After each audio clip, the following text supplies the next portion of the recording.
Pada zaman dahulu, di Tasikmalaya, hiduplah sepasang suami istri. Kehidupan mereka cukup tentram dan bahagia. Kakang, kayu bakar di rumah sudah habis. Mari kita mencarinya di hutan. Iya istriku, mari kita mencarinya. Di tengah hutan, sepasang suami istri tersebut melihat seekor harimau kecil berjalan sendirian di tengah hutan. Kakang lihat, ada seekor anak harimau sendirian di tengah hutan. Iya istriku, mari kita lihat. Kakang, sepertinya harimau kecil ini telah ditinggal mati oleh induknya. Kakang, bolehkah harimau kecil ini kita pelihara? Tentu istriku, mari kita bawa pulang. Harimau tersebut mereka pelihara dan dipanggil Si Loreng. Si Loreng mereka didik dan perlakukan seperti anggota keluarga sendiri.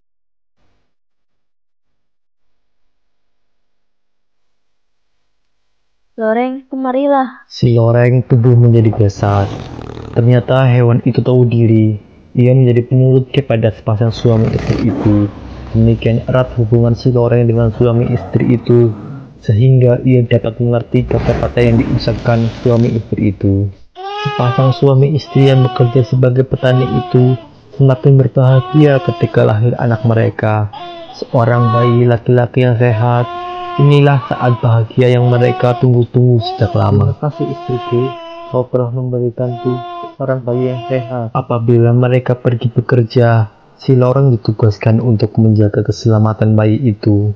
Loreng, aku akan ke sawah mengantarkan makanan untuk suamiku. Tolong kau jaga keselamatan anakku. Sepasang suami istri itu semakin sayang kepada Si Loreng karena hewan itu ternyata dapat dipercaya menjaga keselamatan anak mereka. Pada suatu siang yang terik, si istri pergi ke sawah untuk mengirim makanan kepada suaminya. Kakang, berhenti dulu kerjanya. Aku membawa makanan kesukaanmu untuk makan siang.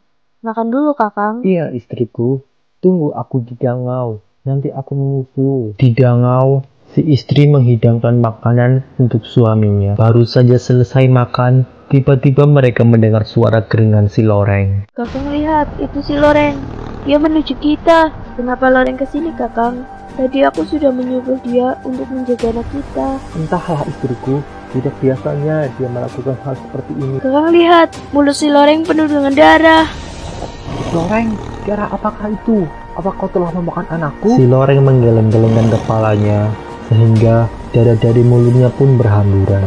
Si suami segera mencabut golok dan memenggal kepala Si Loreng. Loreng! Seketika itu pula, kepala Si Loreng lepas dari badannya. Binatang itu tewas dengan cara mengenaskan. Kakang, ayo cepat kita pulang.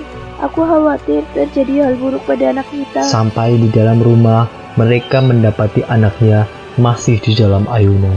Dirabanya tubuh anak itu, si bayi pun terbangun dan tersenyum melihat kedatangan orang tuanya.